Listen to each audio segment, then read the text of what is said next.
Today we're doing a typical attic retrofit. We're going to bring the insulation value up to an R49. Right now we have a fiberglass bat in the attic, which is typical of a home from 1970s. The crews are preparing the attic to blow the insulation in.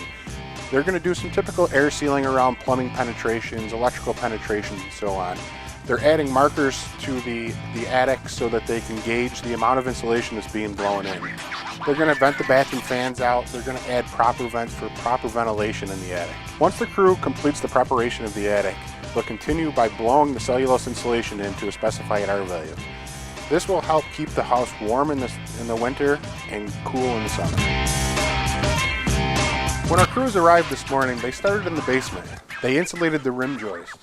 This is important because when these homes were built, they typically didn't have a good seal on the sill plate.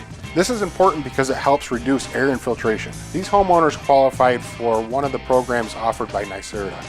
Insulating the attic and the basement rim joist were the two improvements that we found to be most beneficial for this home. If you have questions or concerns with your home energy needs, give us a call here at Standard. We'd be happy to help.